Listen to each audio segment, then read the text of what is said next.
आगे चलो। Hello friends, नियारा classes में एक बार फिर आपका स्वागत है। ये अपनी दूसरी क्लास है। ह्यूमन डाइजेस्टिव सिस्टम अपन पढ़ा रहे थे। अभी उसी को आगे लेते हुए जैसे कि मैंने वादा किया था कि हम एक एक ऑर्गन को थोड़ा डिटेल में पढ़ेंगे, तो आज अपन शुरू करते हैं। कल अपन ने यह पढ़ाया था human digestive system. Human digestive system में बताया था कि भाई किस तरीके से फूड की जर्नी रहती है हमारे बॉडी के अंदर। तो ये हमने पढ़ा दिया था। हम एक एक ऑर्गन की थोड़ी डिटेल में स्टडी कर लेते हैं। जैसे अभी शुरू में अपन इसका जो रेस्पिरेटरी सिस्टम है हमारा वो ले लेते हैं। रेस्पिरेटरी सिस्टम इसको अपन श्वसन तंत्र हिंदी में बोलते हैं। तो इसको मैं अभी फ़िलहाल हटा देता हूँ।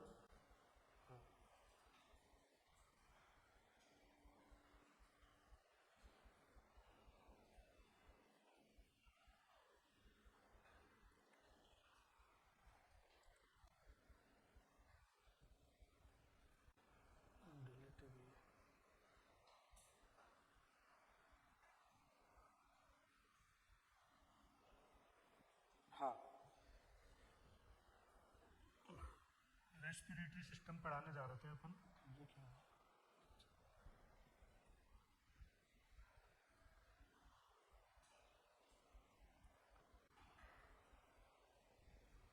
देखिए, ये हमारा रेस्पिरेटरी सिस्टम है। रेस्पिरेटरी सिस्टम या श्वसन तंत्र हमारा जो हम सांस लेते हैं वो सांस किस तरीके से हमारे शरीर में काम करता है, ऑक्सीजन किस तरीके से जाती है और ऑक्सीजन का हमारे बॉडी में क्या यूज है। मेनली हमारी बॉडी एक प्रक्रिया पे टिकी हुई है जिसको बोलते हैं ऑक्सीडेशन या ऑक्सीकरण। यदि शरीर का ऑक्सीकरण ना होगा तो कोई भी अंग काम करना बंद कर देगा। ऑक्सीडेशन बहुत ही ज़रूरी है किसी भी ऑर्गन को सही रूप से चालू रखने के लिए। हमारा शरीर बिना ऑक्सीजन के चल ही नहीं सकता। दूसरी बात यह है कि ऑक्सीजन ही है जिसकी वजह से हम लगातार बूढ़े होते जा रहे हैं और हमारी एज फिक्स हो जाती है।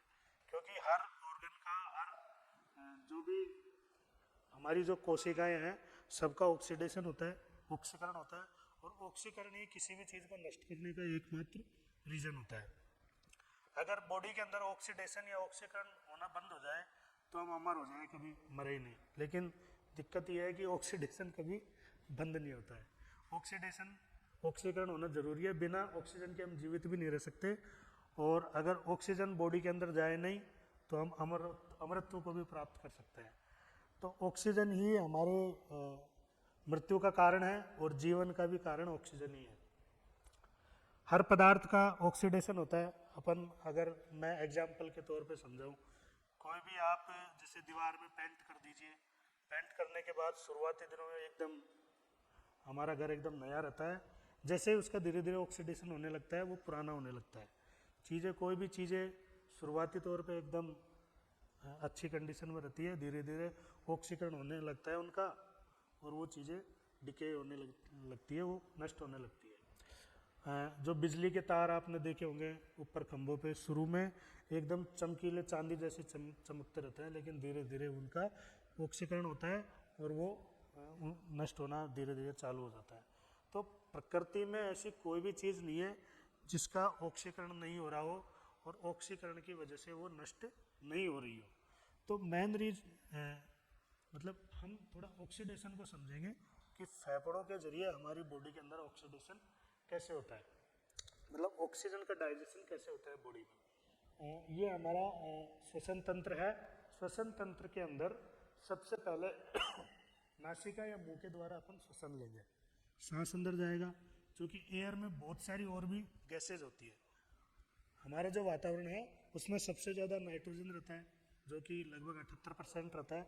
उसी वातावरण के अंदर 21% लगभग ऑक्सीजन रहती है और 0.03% कार्बन डाइऑक्साइड और 1% के लगभग जो अक्रिय गैसेज है वो रहती है। बाकी की सारी गैसें आ गई। तो ये इस तरीके से टोटल वातावरण के अंदर गैसें रहती है। इन सारी गैसों में से हमारे शरीर को केवल ऑक्सीजन चाहिए रहता है। तो जैसे ही हम श्वसन लेते हैं, सांस लेते हैं, तो ये हवा के साथ सारी गैसें हमारे शरीर के अंदर जाती है, लेकिन उसके अंदर से हवा में से हम ऑक्सीजन गैस को, जो कि हमारे लिए केवल ऑक्सीजन गैस काम की है, तो उस ऑक्सीजन गैस को कैसे हम एब्जॉर्व करेंगे, हमारी बॉडी कैसे ऑक्सीजन गैस को एब्जॉर्व करेगी, तो वो मेन काम फेफड़ों का होता है, लंग्स का होता है।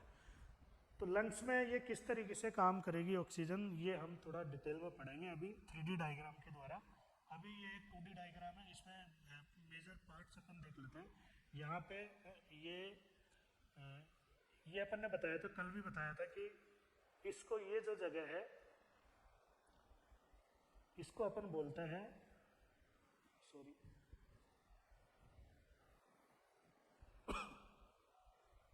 पेन चेंज कर लेता है।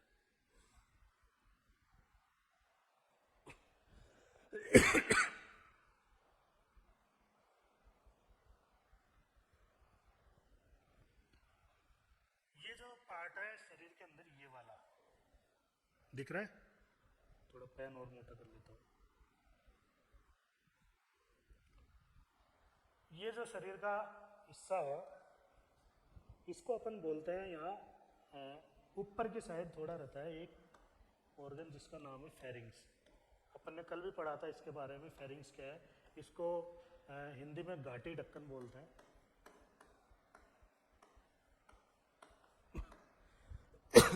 इसके जस्ट नीचे की साइड रहता है लैरिंग्स, ये अपना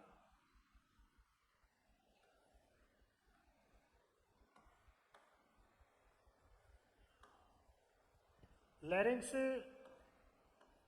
रेस्पिरेटरी सिस्टम का वो पार्ट है जहाँ से हवा एंटर होती है हमारे। आप ये सोचिए कि ये हमारा घाटी ढक्कन है। मैं 3D में आपको समझाऊंगा कि ये कैसा रहता है ये सिस्टम, कि जो फेरिंग्स है वो अपन ने बताया था कि कैसे हमारे सांस को और भोजन को अलग करता है। अगर सपोज अपन खाना खा रहे हैं, पानी पी रहे हैं और वो फेफड़ों में चल जाए तो उस चीज़ को कौन रोकता है, उसको कौन सेपरेट करता है? सांस अलग जाए और अपना जो फूड है वो डायरेक्ट आमाशय में जाए, स्टोमक में जाए। तो वो ये वाला जो पार्ट है ये हमारा सेपरेशन करता है। ठीक है, इसका एक ऐसा डिजाइन रहता है, मैं 3D में अगर एक बार बता देता हूँ आपको।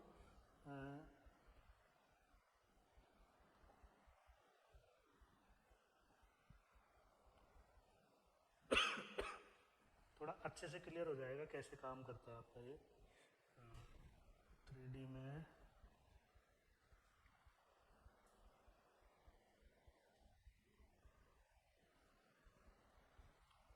हाँ, ये हमारा 3D मॉडल है। ये देखिए, ये फेरिंग्स है।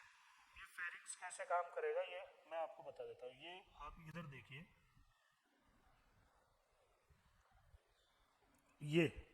ये जो हिस्सा आपको दिख रहा होगा, ये वाला हिस्सा देखिए, जो हमारी एयर है वो नीचे जाके, इसमें हम लिख नहीं सकते,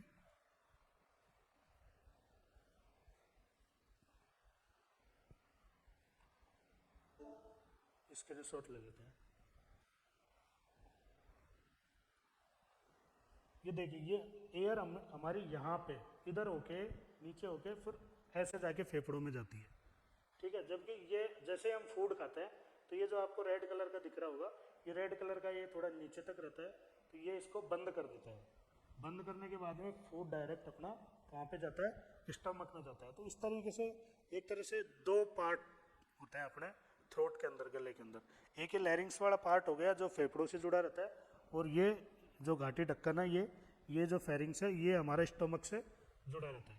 तो ये आपने 3D में देख लिया होगा कि किस तरीके से ये काम करता है। ये हमारा फेरिंग्स है और ये यहाँ पे ये लैरिंग्स है।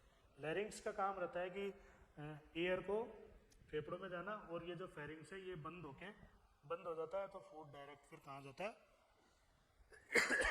स्टमक में के अंदर जाता है। ये 3D डिजाइन में आपको समझाया है। ठीक है दोस्तों, अब अपन डायरेक्ट टॉपिक पे आते हैं वापस से। हाँ, तो ये लैरिंग्स है।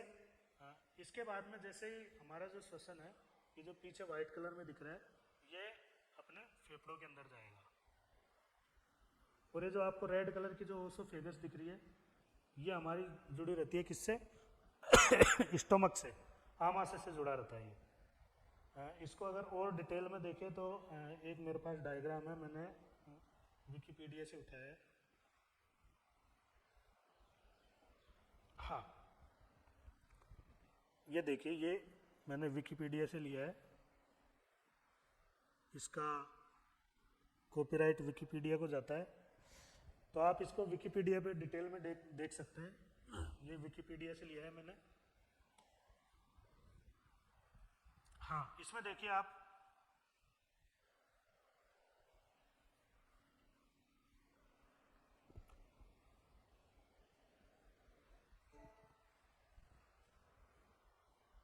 एक सेकेंड, अभी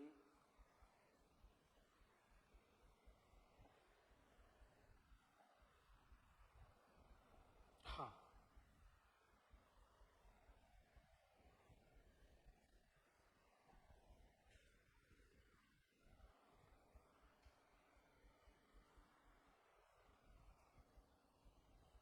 ये हमारी अभी की फोटो थी। देखिए, ये यहाँ पे आपने देखा होगा कि ये जो पार्ट है, ये नाक से होके जो ये वाला, ये हमारी नासिका है, नोज,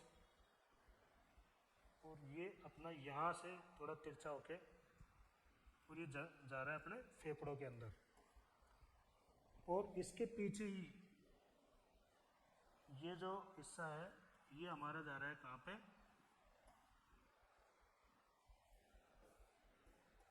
आमाशय के अंदर। ठीक है, अभी देखिए अपन बात करते हैं फेरिंग्स और लैरिंग्स की। अपन ने बात कर ली है कि लैरिंग्स हमें जो एक ऐसा डिजाइन है बॉडी के अंदर, थ्रोट के अंदर, कि वो सांस को जाने देता है, और फेरिंग्स जो है कोई भी जो फूड होता है उसको फेफड़ों में जाने से रोकता है, डायरेक्ट उसको स्टमक के अंदर जाने देता है। ठीक है, इसके बाद ये देखिए आप, ये जो इस तरीके से इसको पिचकने से रोकता है, ट्रैकिया इसको बोलते हैं। ये छोटी छोटी इसमें गोल गोल रिंग्स होती है, हमारे जो फेफड़ा जो जिससे जुड़ा रहता है, इसको बोलते हैं ट्रैकिया। इसमें गोल गोल रिंग्स रहती है जो हमारी जो फेफड़े की नली है, इस फेफड़े की नली को पिचकने से रोकती है। इनको ट्रैकिया बोलते हैं अपन। ट्रैकिया के बाद में जिन शाखाओं से, ये हमारे फेफड़े हो गए, लंग्स जिनको अपन बोलते हैं, लंग्स दो शाखाओं से, जो लेफ्ट लंग और राइट लंग, ये हमारा राइट लंग है, राइट लंग, और ये है लेफ्ट लंग।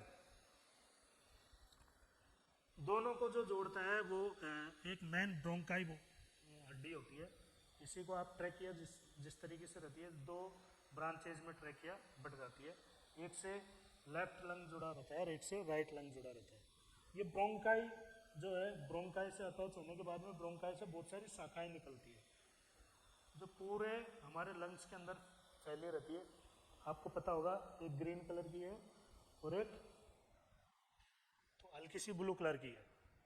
ठीक है, जो ब्लू कलर की है उनके अंदर अपना बिना ऑक्सीजन वाला ब्लड रहता है।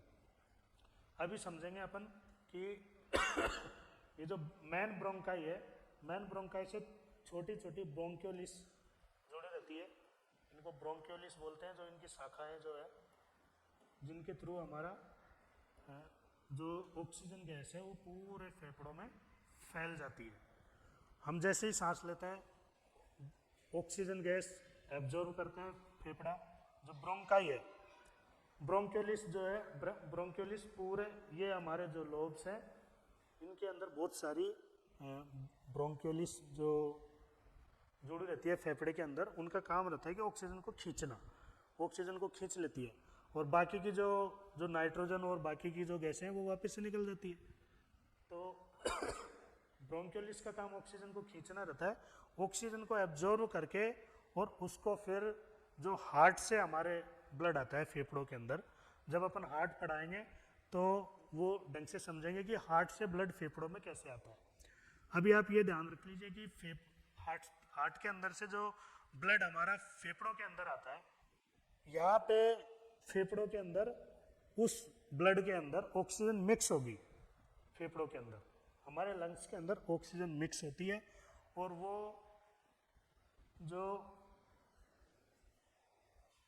मिक्स होने के बाद में जो ब्लड है वो फिर चल जाता है कहाँ पे, वापस से हार्ट के अंदर चल जाता है और हार्ट से फिर जो ऑक्सीजन युक्त या ऑक्सीडाइज ब्लड जो है वो अपना धमनियों के अंदर चल जाता है पूरी बॉडी के अंदर।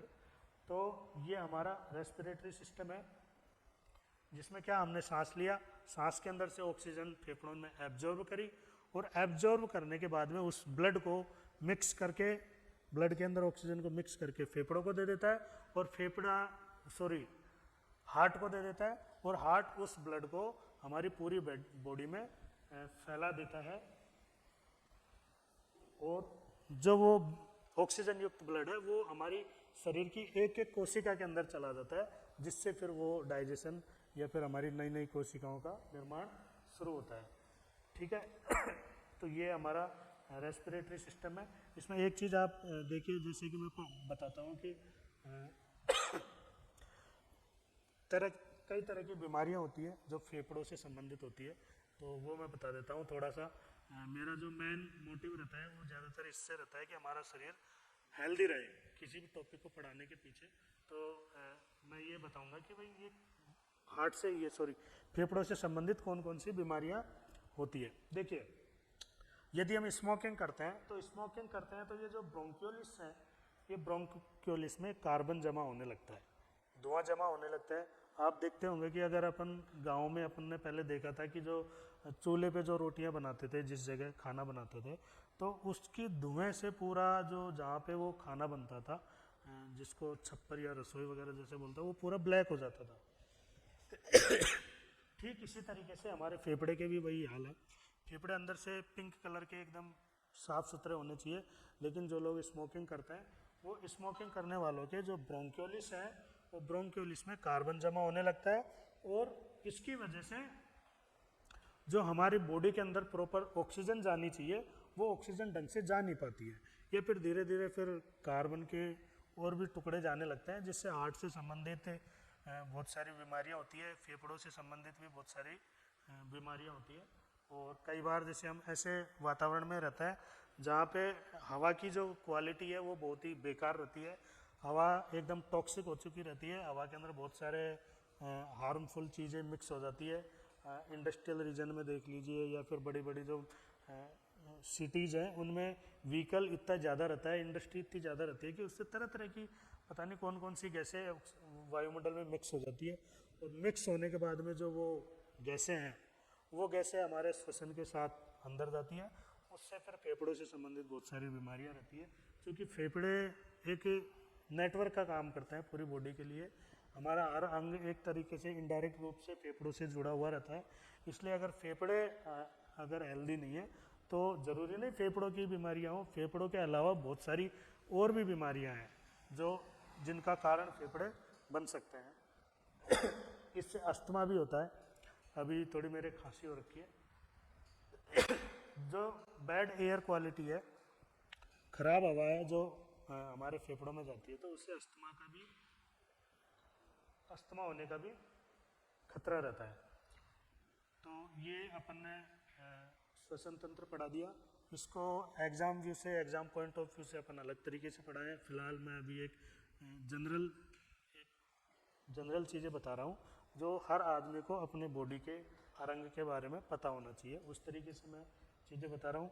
एग्ज़ाम पॉइंट ऑफ व्यू से पढ़ाएंगे तो वो थोड़े उसमें अपन पूरा टॉपिक पढ़ाने के बाद में, नोट्स लिखवाने के बाद में पूरे क्वेश्चन सेट निकालेंगे, पेपर लेंगे, तो वो एक अलग पैटर्न है। फिलहाल मैं एक जनरल नॉलेज के लिए ये चीज़ पढ़ा रहा हूँ। थैंक यू वेरी मच दोस्तों।